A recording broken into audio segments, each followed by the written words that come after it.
Chapter 8B হচ্ছে এমন একটা চ্যাপ্টার, শুধু 8B নয়, চ্যাপ্টার 8 গোটাটা, চ্যাপ্টার 10 গোটাটা, এইটা হচ্ছে এই ধরনের চ্যাপ্টার যেটা তোমাকে লাইন বাই লাইন পড়ার দরকার নেই, বাট তার অ্যাপ্লিকেশনগুলো খুব ইম্পর্টেন্ট, বুঝতে পেরেছো?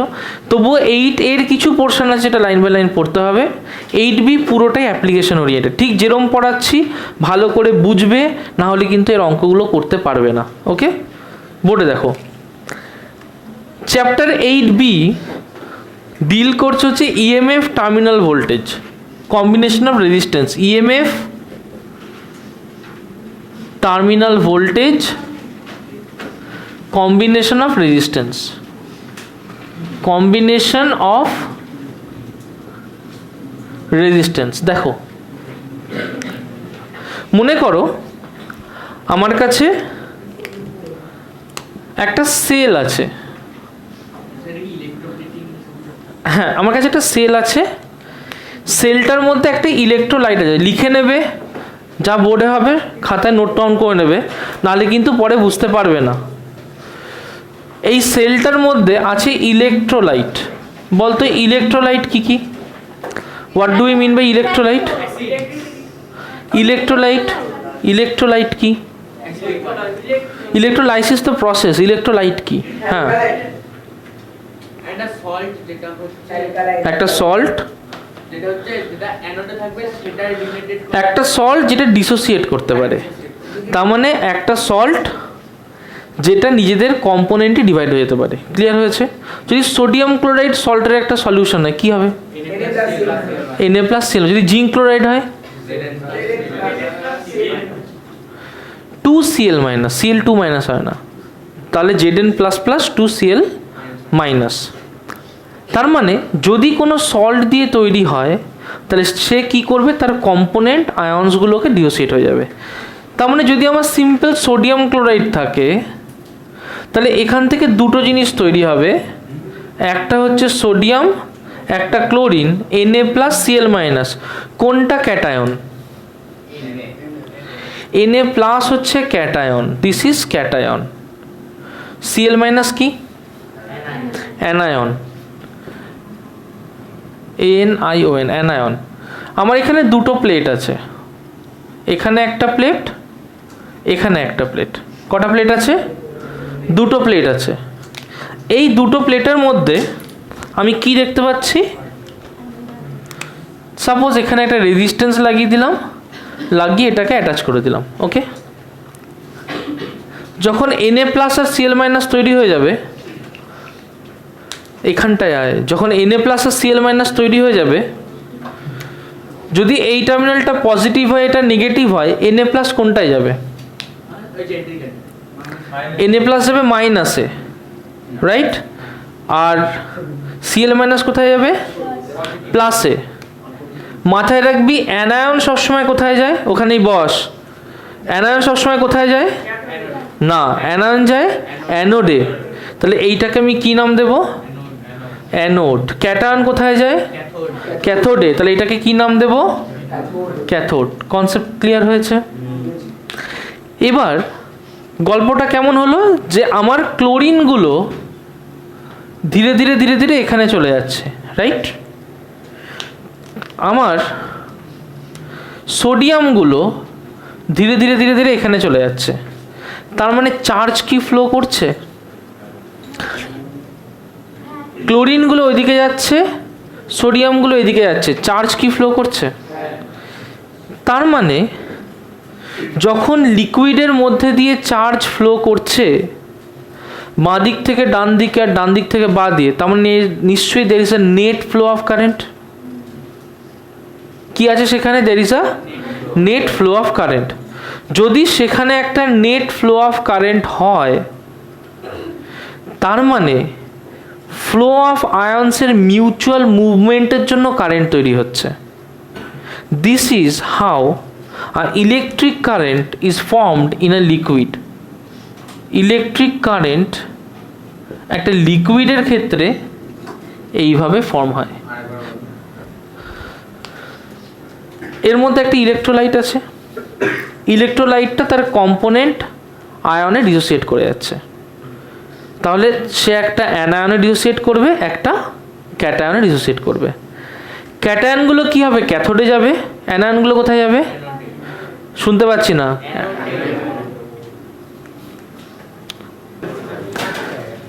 ইলেকট্রিক কারেন্ট একটা লিকুইডের মধ্যে এখন ফ্লো করছে, ইলেকট্রোলাইট ডিসোসিয়েট করছে কিসে কিসে? না, অ্যানায়ন আর কিসে কিসে? ক্লিয়ার হয়েছে? এবার যখন আমি দুটো প্লেটকে এর মধ্যে চুবিয়ে দিচ্ছি, একটা অ্যানোড তৈরি হচ্ছে, একটা ক্যাথোড তৈরি হচ্ছে। ক্যাটায়নগুলো ক্যাথোডে যাবে, অ্যানায়নগুলো অ্যানোডে যাবে। তার মানে ইলেকট্রিক চার্জগুলো তো মুভ করছে। যদি ইলেকট্রিক চার্জ মুভ করে, তার মানে there is a flow of charges with respect to time. Flow of charge with respect to time মানে কি? তার মানে নিশ্চয়ই এ কারেন্ট ইজ ফ্লোয়িং। ক্লিয়ার হয়েছে? এটা হচ্ছে ফর এ লিকুইড। কিন্তু যদি লিকুইড না হয়, যদি সলিড হয়, সাপোজ এরকম একটা মেটাল ওয়্যারের একটা ছোট্ট পোর্শন দিলাম, যদি এর মধ্যে দেখি কারেন্ট কী করে ফ্লো হচ্ছে, নিশ্চয়ই এর মধ্যে কিছু ইলেকট্রন ফ্লো করে যাচ্ছে। এর মধ্যে কারেন্ট কীভাবে ফ্লো হচ্ছে? Due to flow of electrons. এখানে কি কোনো পজিটিভ চার্জ মুভ করছে? কে মুভ করছে? তার মানে অনলি নেগেটিভ চার্জ মুভ করছে, এবং তার মধ্যেও কে শুধু ইলেকট্রনই মুভ করছে, আর কেউ কি মুভ করছে? তাহলে শুধু ইলেকট্রনই মুভ করছে এবং there is only flow of negative charge. Right? পরিষ্কার হয়েছে? আচ্ছা, ইলেকট্রন মুভ করছে কোনো একটা টার্মিনাল থেকে কোনো একটা টার্মিনাল অবধি। অবভিয়াসলি ইলেকট্রন নিশ্চয়ই পজিটিভ টার্মিনালের দিকে মুভ করে। কোন টার্মিনাল থেকে মুভ করছে? নেগেটিভ টার্মিনাল থেকে মুভ করছে। রাইট? তাহলে ইলেকট্রন কী করছে? নেগেটিভ টার্মিনাল থেকে পজিটিভ টার্মিনালের দিকে মুভ করছে। আচ্ছা, এবার দুটো আলাদা আলাদা, this is in case of solid conductor, this is the case of liquid conductor. Next আমরা জানবো যে যদি আমার কাছে একটা সার্কিট থাকে, সেই সার্কিটের ক্ষেত্রে আমরা কি দেখতে পাবো? যদি একটা সার্কিট থাকে আমার কাছে, সাপোজ আমার কাছে এরকম একটা সার্কিট আছে, বলতে পারবি এই জিনিসগুলো কি আঁকছি আমি? রেজিস্টর বা রেজিস্ট্যান্স। সাপোজ এখানে একটা ব্যাটারি আছে। ক্লিয়ার হয়েছে কথাটা? কি হবে? একটা ইলেকট্রন এই ব্যাটারির নেগেটিভ থেকে বেরোবে, তারপরে সে কোথায় যাবে? তার মানে সে এখান থেকে ঘুরবে, এখান থেকে ঘুরবে, এই হয়ে এই হয়ে এই হয়ে এই হয়ে ঢুকে যাবে। সাপোজ এর resistance R1, resistance R2, resistance R3। Resistance মানে কি? রেজিস্ট্যান্স মানে হচ্ছে বাধা। রেজিস্ট্যান্স মানে কি? বাধা, হিন্ড্রেন্স। তার মানে এই ইলেকট্রনটাকে যদি এই রেজিস্ট্যান্সটা পার করতে হয়, তাহলে ওকে তো একটা কাজ করতে হবে। তার মানে যদি ই নেগেটিভ চার্জ এর মধ্যে দিয়ে যায়, তার মানে আমি একইভাবে ইমাজিন করতে পারি অ্যাজ ইফ ইলেকট্রন যেদিকে ফ্লো করে, আমরা জানি কারেন্ট তার কোন দিকে ফ্লো করে? অপোজিট দিকে। কারেন্ট ফ্লো হয় due to the flow of negative charge না পজিটিভ চার্জ? কারেন্ট ফ্লো হয় due to the flow of positive charge. তার মানে আমরা ইমাজিন করতে পারি যে অ্যাজ ইফ একটা পজিটিভ চার্জ এখান থেকে উল্টো দিকে ফ্লো করছে।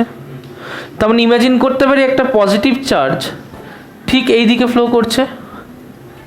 তার মানে ইলেকট্রনটা আমার রিয়েলিটি, দিস ইজ রিয়েল, এইটা অ্যাকচুয়ালি হচ্ছে। দিস ইজ ইমাজিনেশন, এটা হচ্ছে না, এটা আমরা কল্পনা করছি। This is imagination. যে অ্যাজ ইফ একটা ইলেকট্রন যাওয়া মানে ঠিক তার উল্টো দিকে অ্যাজ ইফ একটা পজিটিভ চার্জ কি করছে? ফ্লো করে যাচ্ছে। এবার মজার জিনিস হচ্ছে যে যখনই ওকে এক একটা করে রেজিস্ট্যান্সকে ক্রস করতে হবে, নিশ্চয়ই ওকে একটা এনার্জি খরচা করতে হবে। তার মানে it has to do some work. এটা জানবে যে potential V equals to W by Q. Potential V equals to কি? W by Q. R3কে ক্রস করতে সাপোজ ওকে W3 কাজ করতে হয়েছে, R2কে ক্রস করতে W2 কাজ করতে হয়েছে, R1কে ক্রস করতে W1 কাজ করতে হয়েছে। তাহলে বলতে পারবি যে যদি কিউ চার্জকে আমি নিয়ে যাই তাহলে R3 অ্যাক্রসে পোটেনশিয়ালটা V3 কে কি লিখবো? গুড, W3 বাই, শুনতে না পেলে কিন্তু আবার রেডি হয়ে যাও। কিউ চার্জকে নিয়ে যাচ্ছি, ভি যদি ডাব্লু বাই কিউ হয় তাহলে W3-র মধ্যে দিয়ে যখন যাবে তখন কতটা ড্রপ হবে? V3 equals to W3 by, বলতো V2 কি হবে? গুড, V2 হচ্ছে W2 বাই কিউ, V1 কি হবে? W1 by Q, right? এবার এনার্জি তো কনজার্ভ থাকে, তার মানে টোটাল যে ওয়ার্ক ডান হবে W, সেই টোটাল ওয়ার্ক ডান W তো W1 plus W2 plus W3। যদি total work done by Q করি এইটাকে বলি ইএমএফ। কি বলে? তাহলে ইএমএফ কি হলো? নিশ্চয়ই W1 by Q, W2 by Q, W3 by Q এর সাম। W1 বাই কিউ মানে V1, V2, V3, তাহলে ইএমএফ ইকুয়ালস টু কি হলো? এদের সাম। তার মানে মাথায় রাখবে যে ইএমএফটাকে আমি সাপ্লাই করছি একটা ব্যাটারি দিয়ে, সেই ইএমএফটা will be equal to the total work done divided by total charge বা the sum of the individual potential differences। তাহলে EMF epsilon equals to sum of individual potential differences। ভীষণ ইম্পর্ট্যান্ট একটা জিনিস, সুন্দর করে লিখে নাও এটাকে। নেক্সট একটা অদ্ভুত জিনিস দেখা গেল যে তাহলে নিশ্চয়ই এরকম হবে যে সাপোজ আমার একটা সার্কিট আছে, সার্কিটের মধ্যে একটা ব্যাটারি আছে। ওকে, আমার একটা সার্কিট আছে, সার্কিটের মধ্যে একটা ব্যাটারি আছে, যে ব্যাটারির ইএমএফ হচ্ছে এপসাইলন। ইএমএফ কত? Epsilon EMF. তাহলে আমার এখানে যদি বাইরে একটা রেজিস্ট্যান্স থাকে, সাপোজ এই ইএমএফ যদি 10 ভোল্ট দিই তাহলে এই রেজিস্ট্যান্সের একটা ড্রপ কত হওয়া উচিত? 10 ভোল্ট, তাই তো হওয়া উচিত। কারণ আমি একটু আগে দেখলাম যে ইএমএফ হচ্ছে সাম অফ ইন্ডিভিজুয়াল পোটেনশিয়ালস। তার মানে যদি এখানে 10 ভোল্ট দিই, একটা রেজিস্ট্যান্স থাকে, তাহলে সেখানে 10 ভোল্ট ড্রপ হবে। যদি এটা একটা না হয় দুটো রেজিস্ট্যান্স দিয়ে তৈরি হতো, সাপোজ এরকম একটা ছিল, এরকম একটা ছিল। সাপোজ এখানে ইএমএফ আমি 10 ভোল্ট দিয়েছি, তাহলে এখানে সমান হলে 5 সমান যদি না হয়, হতে পারে এখানে 2 ভোল্ট ড্রপ হলো, এখানে 8 ভোল্ট ড্রপ হলো, কিন্তু এই দুটো সাম করে কত হতে হবে? 10ই হতে হবে। সাম করে কত হতে হবে? 10 হতে হবে। যে ইএমএফটা দিচ্ছি ইন্ডিভিজুয়াল পোটেনশিয়ালের সাম তার সমান হতে হবে। যদি একটা থাকে তাহলে ওটাই 10 হবে, যদি 10-12খানা থাকে তাহলে সবগুলো যোগ করে কত হবে? 10 হবে। ক্লিয়ার হয়েছে?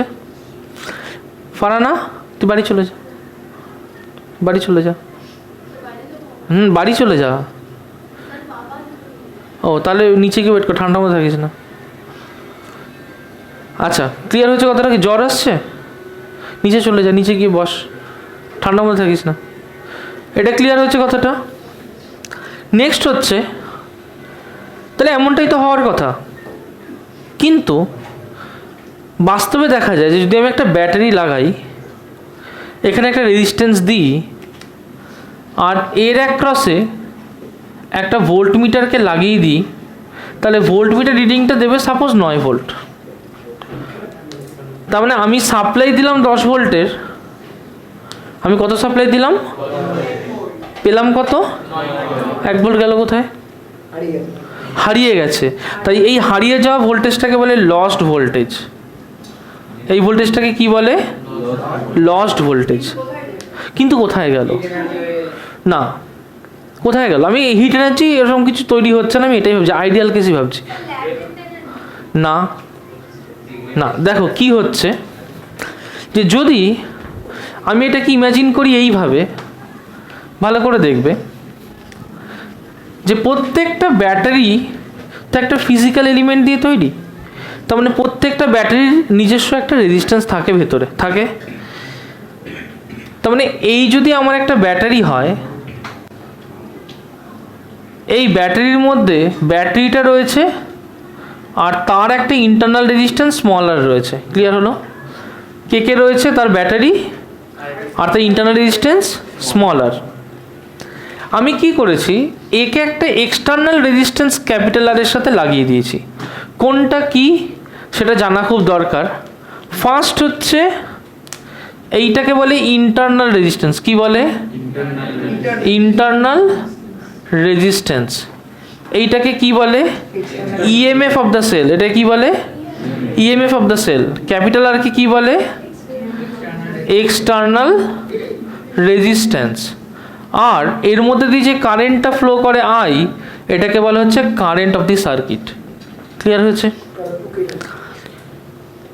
কি হচ্ছে, কারেন্টটা এখান দিয়ে যাচ্ছে। এটা একটু পরে টোকো, সামান্য 2 লাইন টোকা, কিন্তু আমার থেকে শিখে নাও আগে, শিখে নাও পরে টোকো। কারেন্টটা এখান দিয়ে যাচ্ছে, খাতাগুলো ডাউন। কারেন্টটা এর মধ্যে দিয়ে যাচ্ছে তো। ওহমস ল পড়েছি আমরা।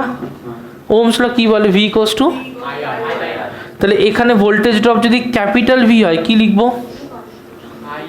আই ইন্টু, তাহলে ক্যাপিটাল আই ইন্টু ক্যাপিটাল। এই কারেন্টটা এখান দিয়ে যাচ্ছে, এর মধ্যে দিয়েও তো যাচ্ছে। এর একটা হচ্ছে ভোল্টেজ ড্রপ কত ধরলাম? Small V. কি লিখবো? স্মল আই তো নয়, এক কারেন্টে তো যাচ্ছে, তাহলে capital I into small R. Clear হয়েছে? একটু আগেই পড়েছি যে টোটাল পোটেনশিয়াল ড্রপ ইএমএফ এর সমান হয়।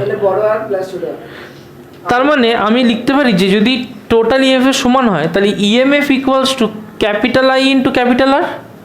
মানে এইভাবে লিখি, capital V plus small V, তাই না? কারণ এখানে একটা ড্রপ হচ্ছে ক্যাপিটাল ভি, এখানে একটা ড্রপ হচ্ছে স্মল ভি, তাহলে ইএমএফ ওই দুটো সমান হবে, রাইট? কারণ টোটাল যা ইএমএফ দেবো টোটাল পোটেনশিয়াল ড্রপের সেম হতে হবে। তার মানে এখান থেকে লিখতে পারি যে ইএমএফ হচ্ছে ভি মানে I into capital R, plus small V মানে কি? I into small R.